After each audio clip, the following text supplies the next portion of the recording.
Tapi yang lahir baru pasti mengasihi keluarga.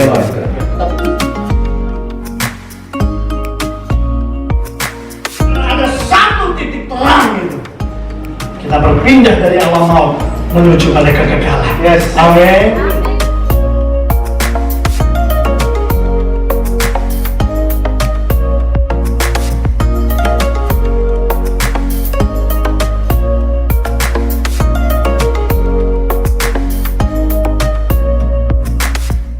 Shalom, selamat datang di online Sunday Service DYC. Sebelum kita mulai ibadah, mari kita bersatu dalam doa. Tuhan Yesus, Allah Bapa kami yang bertata dalam kerajaan surga. Ya Bapa, pada hari Minggu yang indah ini kami akan memulai ibadah kami Tuhan. Berkati kami supaya kami bisa mendengarkan setiap firman-Mu dan menjadi rema dalam kehidupan kami. Terima kasih Bapa, dalam nama Tuhan Yesus kami telah berdoa. Haleluya, amin.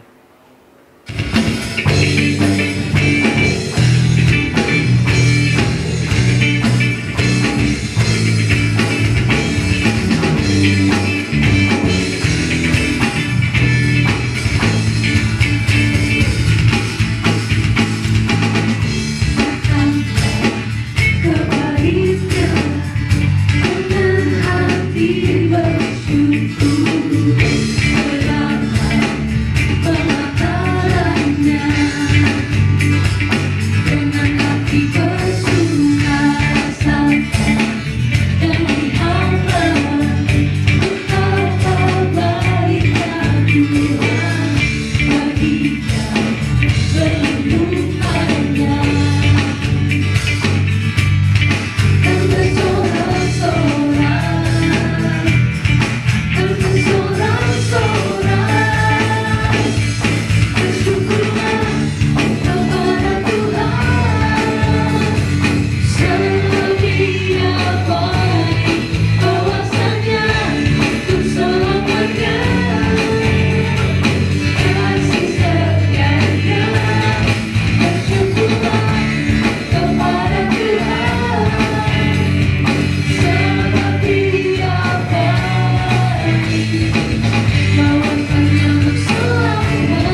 All creation to worship you.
langkahku, dasar ku berharap. Kini aku berserah pada rancangan-Mu bagiku.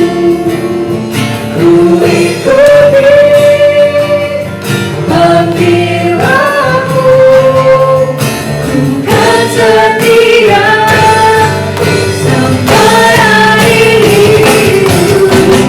Aku percaya pada yang mustahil bagimu. Ku percaya, ku mengerti, dasar ku berharap. Kini aku berserah pada rancangan-Mu bagiku. Ku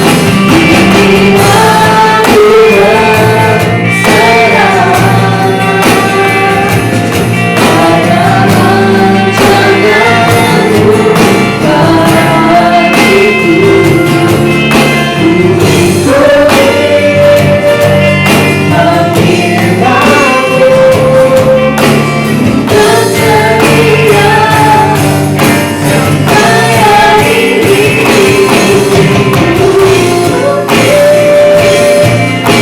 panggilan-Mu, kan setia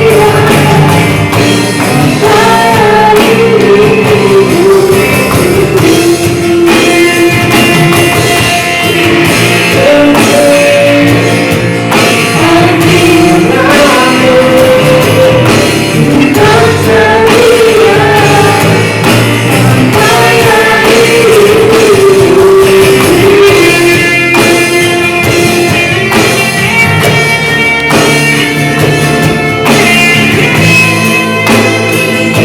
hidup.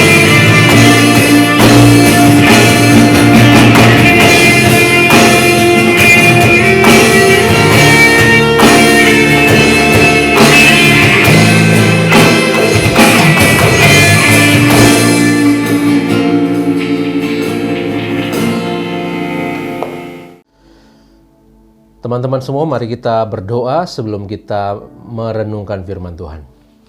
Ya Allah, kami percaya bahwa firman Tuhan itu adalah terang dan pelita bagi kehidupan kami. Itu sebabnya berbicaralah kepada kami, karena kami mau belajar, kami mau mengikuti kehendak Tuhan. Mengikut Tuhan tidak pernah salah, tetapi mengandalkan manusia, mengandalkan pengalaman dan kepintaran manusia seringkali membuat kami terjebak jatuh dalam kebodohan kami sendiri. Ya Roh Kudus, bekerjalah dalam setiap kami, anak-anak Tuhan yang mendengarkan pada hari ini, dan pakai hamba-Mu yang tidak ada apa-apanya ini. Dalam Kristus kami memohon. Amin. Saudara yang terkasih, pembacaan kita diambil dari Mazmur pasal 27 ayat 10. Saya akan membacakan buat kita semua. Sekalipun ayahku dan ibuku meninggalkan aku, namun Tuhan menyambut aku. Saudara, mengawali renungan pada hari ini, saya teringat kepada peristiwa di mana saya dan anak saya Harfan. Satu kali Harfan datang kepada saya, ayah, lihat aku buat sebuah Lego pesawat yang terbuat dari Lego epic sekali, keren sekali. Ini adalah masterpiece dari yang pernah aku buat sebelum-sebelumnya, ayah. Mendengar itu saya menjadi lebih pengen tahu gitu ya, excited, kira-kira seperti apa karya Lego yang dibuat oleh Harfan. Lalu saya lihat, mana, coba tunjukkan, mana lihat, ayah lihat. Ketika dibawa Lego itu, saudara tahu, mungkin secara tampilan biasa. Saya lihat sayap kiri lebih panjang dari sayap kanan. Ya, bentuknya juga badannya ke belakang itu nggak terlalu pas, nggak terlalu simetris. Kalau dibayangkan ini menjadi sebuah pesawat yang sungguhan begitu ya, pasti ini akan baling begitu ya, tidak seimbang. Tetapi apa yang saya lakukan waktu melihat atau dia mempertunjukkan karyanya itu, saya bilang, "Nak, ini bagus sekali. Ini keren banget. benar-benar epic. Ya, ini adalah yang paling keren yang ayah pernah lihat dari semua yang pernah kamu buat.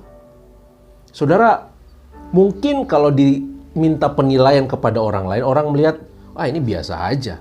Ini nggak bagus, ini nggak simetris. Ada banyak Lego yang lebih keren, yang lebih hebat, yang pernah dibuat oleh anak-anak seumuran dia. Mungkin. Itu betul. Tetapi saudara, apa yang saya mau bagikan di sini, selalu bapak, selalu seorang ayah akan menilai bahwa anaknya ini adalah luar biasa. Dia melihat dengan penuh kasih. Dia melihat ada satu potensi yang belum muncul dari kehidupan anak itu. Sekarang iya memang itu biasa. Tetapi bukankah itu sebuah cikal bakal untuk dia kemudian nanti bisa bertumbuh menjadi lebih hebat, menjadi lebih besar, menjadi lebih kuat, menjadi lebih pintar dan sebagainya melalui kehidupannya. Saudara yang terkasih dalam Tuhan Yesus Kristus, firman Tuhan yang kita baca dalam Mazmur 27 ayat 10 tadi, ini sangat sederhana dan jelas sekali untuk kita bisa mengerti sebenarnya.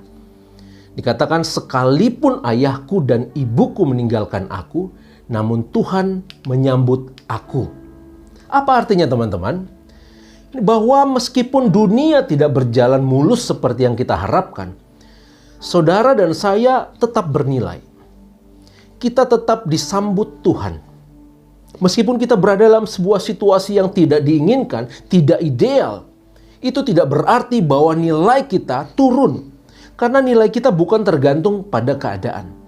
Teman-teman semua percayalah bahwa kita semua ini tetap bernilai. Nanti kita lihat saudara. Saudara masih ingat Yohanes 3 ayat 16? Karena begitu besar kasih Allah akan dunia ini, sehingga barang siapa yang percaya kepadanya tidak binasa melainkan beroleh hidup yang kekal. Teman-teman, coba kita bayangkan. Tuhan mau meninggalkan kekudusan, keilahiannya demi kita, supaya kita, saudara dan saya, memperoleh kehidupan. Kalau kita tidak berharga, tentu tidak mau Tuhan itu habis-habisan berjuang. Tentu Tuhan tidak mau mati-matian memberikan hidupnya untuk kita. Tetapi kita bersyukur Allah sungguh mengasihi kita. Allah menyambut kita. Bagaimanapun kondisi kita, bagaimanapun rupa kita, bagaimanapun kelemahan kita. Kenapa Dia mengasihi kita? Karena kita berharga. Karena kita bernilai, saudara.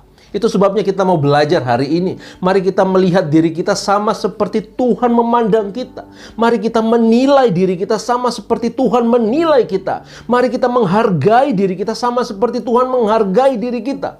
Mari mengasihi diri kita sebagaimana Tuhan mengasihi diri kita. Saudara, ada dua hal yang sederhana yang saya mau bagikan buat teman-teman remaja di YC. Yang pertama, saudara, belajarlah untuk berbahagia dengan diri Anda. Saudara, kita ini adalah produk yang belum selesai. Masih banyak hal yang dirancanakan Tuhan, yang dirancangkan Tuhan yang belum terjadi dalam hidup kita. Hidup kita sesungguhnya merupakan waktu di mana Tuhan akan menyatakan kebesaran dan kehebatannya. Kita mungkin berpikir bahwa kita tidak sempurna. Ya memang, tak seorang pun sempurna. Tentu kita mempunyai beberapa kelemahan dan semua orang juga begitu, saudara. Tapi jangan karena kita tidak sempurna, kita menjadi orang yang kejam sekali dengan diri kita. Kita tidak percaya sama diri kita. Kita kemudian melecehkan diri kita sendiri. Justru kita harus bangga dan bersyukur atas diri kita sendiri. Kenapa, saudara? Tuhan saja mau memberikan hidupnya bagi kita. Masa kita enggak? Masa kita enggak menghargai diri kita? Dari situ kan sebenarnya terpancar bahwa hidup kita ini sungguh bernilai, sungguh berharga. Makanya teman-teman, kita harus mempunyai rasa hormat pada diri sendiri. Walaupun kita memiliki kelemahan. Karena kalau bukan kita yang utama, siapa lagi? Di luar kita banyak sekali orang-orang yang membuli kita, yang menjengkal kita, yang melecehkan kita. Orang yang pertama yang harusnya di dunia ini, yang pertama kali bisa mengerti diri kita adalah kita sendiri.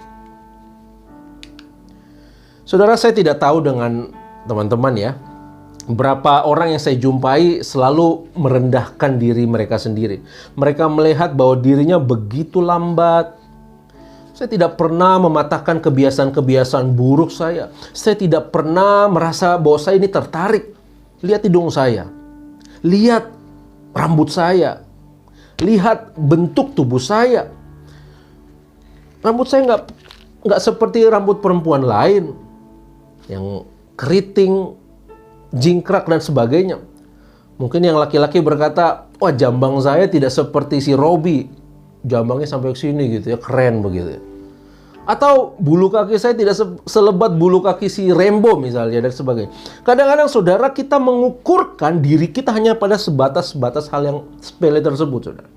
Teman-teman, jangan begitu keras pada diri kita sendiri. Boleh saja mungkin ada beberapa hal dalam kehidupan kita yang kita tidak sukai.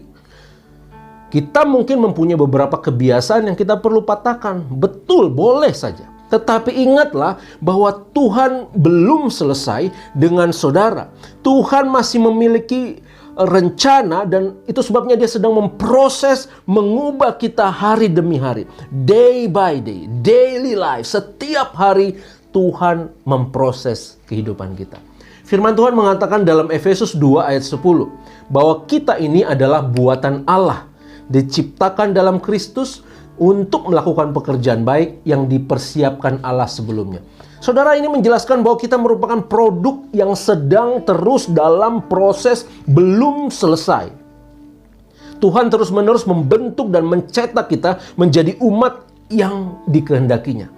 Saya percaya bahwa yang menjadi kunci keberhasilan di masa depan adalah ketika kita tidak putus asa karena kegagalan masa lalu, atau ketika masa sekarang saat dimana Tuhan sedang mempersiapkan kita. Kita tidak galau, kita tidak rendah diri. Tapi kita memiliki paradigma yang benar, mindset yang benar tentang siapa kita, apa nilai kita, bagaimana kehidupan kita. Terutama seperti yang Tuhan miliki, seperti yang Tuhan lihat di dalam diri kita. Saudara, mungkin saat ini teman-teman rendah diri atau putus asa ketika kita melihat bahwa diri kita belum seperti yang kita harapkan. Tidak apa-apa, karena memang Tuhan belum selesai. Itu sebabnya kita harus menyemangati diri kita terus-menerus dan mulai percaya bahwa Tuhan akan terus membawa kita kepada rencana dan masa depan yang penuh harapan. Mungkin ada baiknya kita melihat masa lalu, ya, flashback untuk mengevaluasi. Bukankah tangan Tuhan sudah menyertai kita? Itu yang pertama, saudara. Kita harus bersyukur. Kita dipercaya Tuhan untuk melakukan sebuah pekerjaan besar. Dan itu belum selesai. Makanya, jangan putus asa. Kita harus berbahagia di saat ini.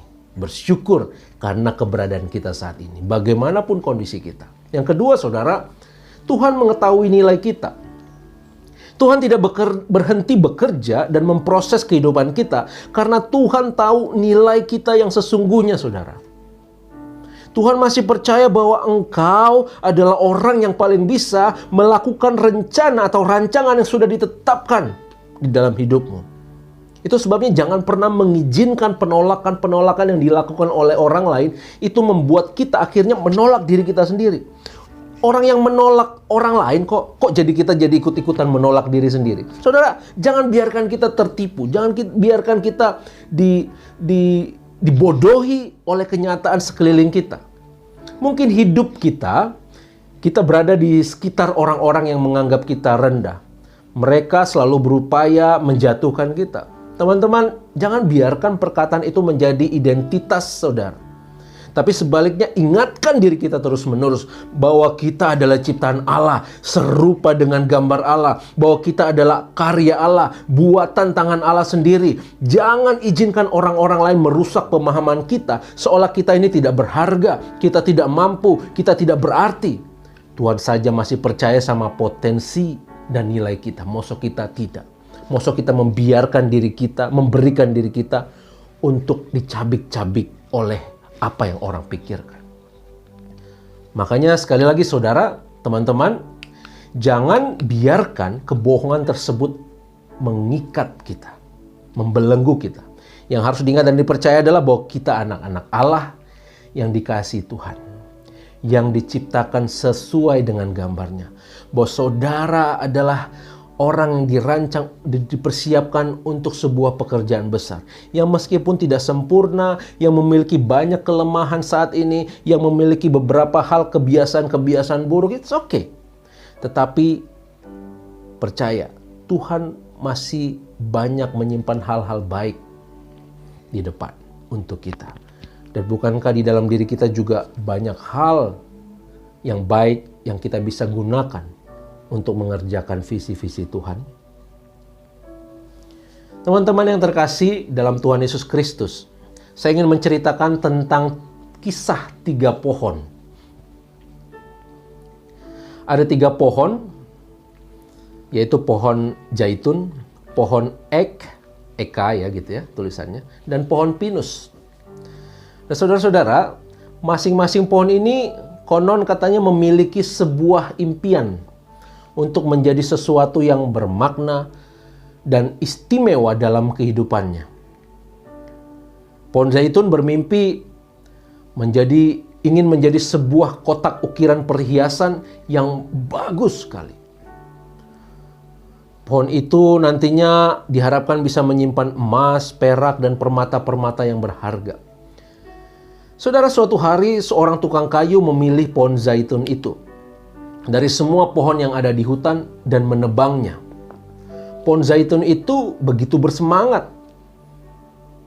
Tetapi sementara ahli pertukangan mulai mengerjakannya, pohon itu kemudian menyadari bahwa mereka tidak sedang membuat menjadi sebuah kotak perhiasan yang indah. Mereka sedang membuatnya menjadi sebuah palungan untuk tempat makanan hewan-hewan yang kotor dan bau. Zaitun menjadi patah hati. Dia merasa impiannya hancur. Ia merasa tidak berharga. Ia merasa direndahkan. Demikian juga pohon ek. Ia bermimpi untuk menjadi bagian dari sebuah kapal besar yang akan membawa raja-raja penting menyeberangi lautan. Satu kali seorang menebang pohon itu dan begitu bersemangat. Satu kali seseorang menebang pohon itu, lalu pohon ek menjadi begitu bersemangat. Tetapi sementara waktu berlalu, ia kemudian menyadari bahwa ahli pertukangan tidak sedang membuatnya menjadi sebuah kapal besar, saudara. Ternyata mereka sedang membuatnya menjadi sebuah perahu nelayan yang kecil. Pohon ek menjadi begitu kecewa, menjadi begitu putus asa. Ia merasa direndahkan, ia merasa dilecehkan. Saudara, pohon pinus itu, satu lagi pohon pinus, dia tinggal di puncak di sebuah gunung yang sangat tinggi. Impiannya satu-satunya adalah ia mau berada selalu di puncak yang tinggi untuk mengingatkan orang akan ciptaan Tuhan yang luar biasa. Tapi dalam sekejap, saudara, sebuah ledakan petir membuatnya tumbang ke tanah. Dan seketika itu juga mimpinya hancur. Lalu tukang kayu datang, mengangkatnya, dan membawa pohon pinus ini ke tempat tumpukan potongan kayu. Saudara, ketiga pohon ini merasa bahwa mereka telah kehilangan nilai dan harga mereka. Mereka begitu putus asa, mereka begitu kecewa. Tak satu pun impian mereka yang menjadi kenyataan. Tetapi Tuhan mempunyai rencana yang indah bagi pohon-pohon ini. Bertahun-tahun kemudian, saudara, Maria dan Yusuf tidak dapat menemukan tempat untuk melahirkan bayi laki-laki mereka. Mereka akhirnya menemukan sebuah kandang, dan saat Yesus dilahirkan, mereka menempatkannya ke dalam sebuah palungan yang terbuat dari pohon zaitun. Pohon zaitun itu awalnya ingin menyimpan permata-permata yang berharga. Tetapi kemudian Tuhan memakai rencana yang lebih indah, lebih baik. Dan sekarang ia menyimpan harta karun yang paling berharga sepanjang waktu, yaitu Yesus. Beberapa tahun berlalu dan Yesus bertumbuh. Suatu hari ia memerlukan sebuah perahu yang menyeberang ke sisi lain danau. Ia tidak memilih sebuah kapal yang besar dan indah dan mewah. Tetapi Yesus memilih sebuah perahu yang kecil dan sederhana yang dibuat dari pohon ek. Awalnya pohon ek ingin membawa raja-raja besar untuk menyeberangi lautan. Tetapi Tuhan mempunyai rencana yang lebih baik. Pohon itu sekarang sedang membawa raja di atas segala raja. Beberapa tahun berlalu, dan suatu hari beberapa prajurit Romawi sedang mengobrak-abrik di sekitar tumpukan potongan kayu di mana pohon pinus itu tergeletak. Pohon pinus itu tahu bahwa mereka akan datang untuk memotongnya menjadi kayu api. Tetapi ia sangat terkejut, si pinus ini, saat mereka hanya memotong 2 potongan kecil dari badannya yang besar itu. Dan dari 2 potongan kecil itu dibentuknyalah sebuah salib. Dan di atas pohon pinus inilah Tuhan Yesus disalibkan. Pohon itu masih menunjukkan kepada orang tentang kasih dan belas kasihan Tuhan sampai hari ini. Saudara, maksud dari kisah atau cerita klasik ini sangat jelas. Yakni ketiga pohon itu berpikir bahwa mereka telah kehilangan nilai mereka. Mau mereka telah habis. Keinginan mereka telah pupus, punah.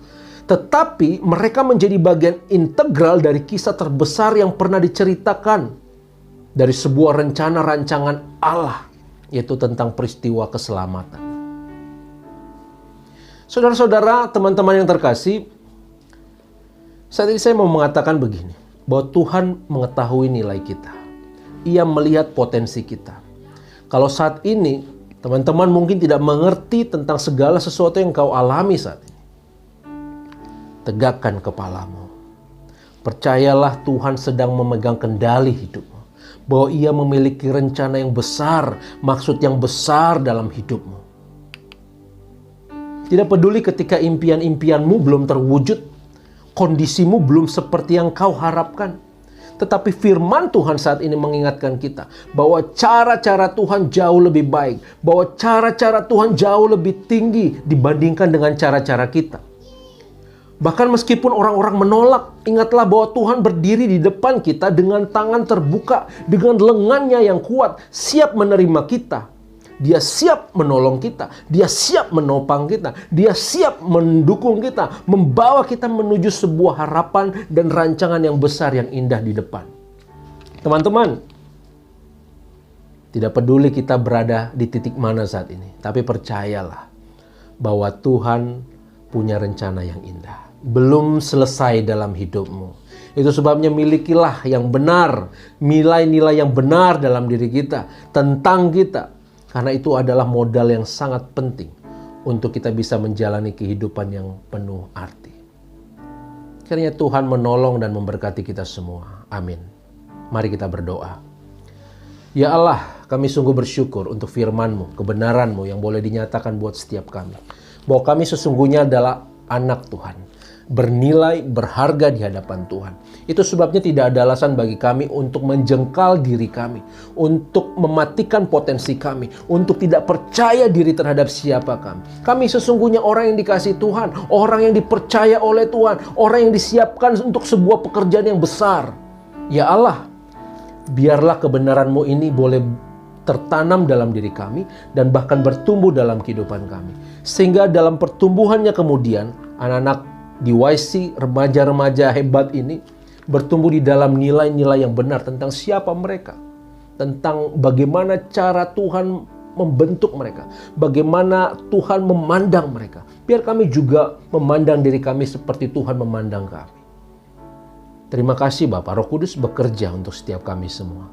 Dalam Kristus kami berdoa. Amin.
mewakili DYC, saya mengucapkan terima kasih buat pelayanan Pendeta Fernando.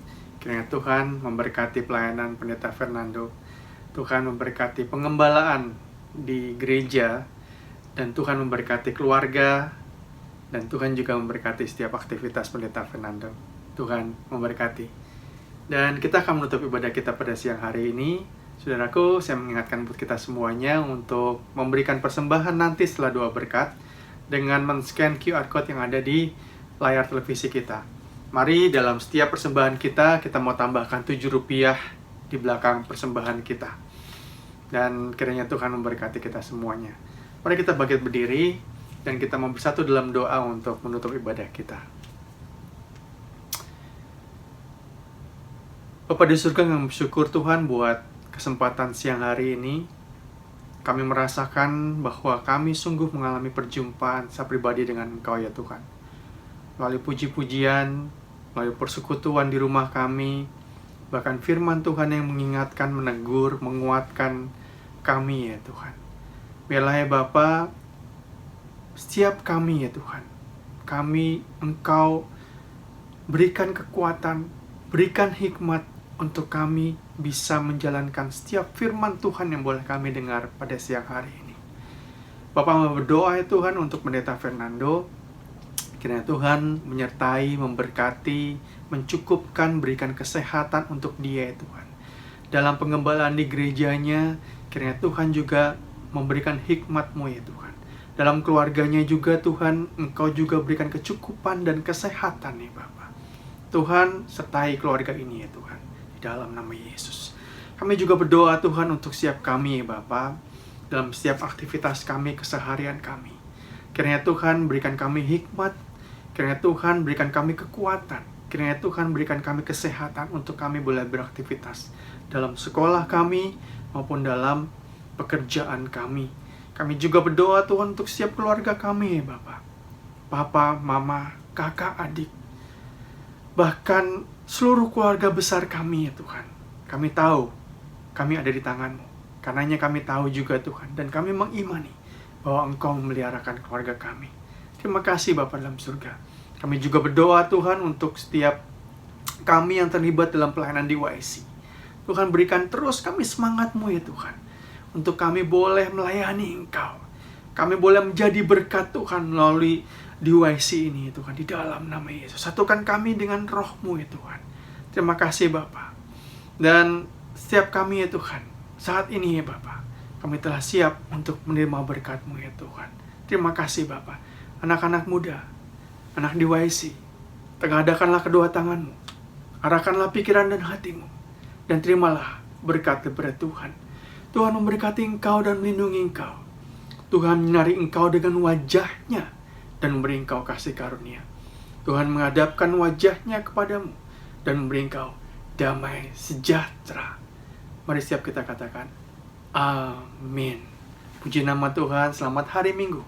Tuhan memberkati dan sampai berjumpa minggu depan.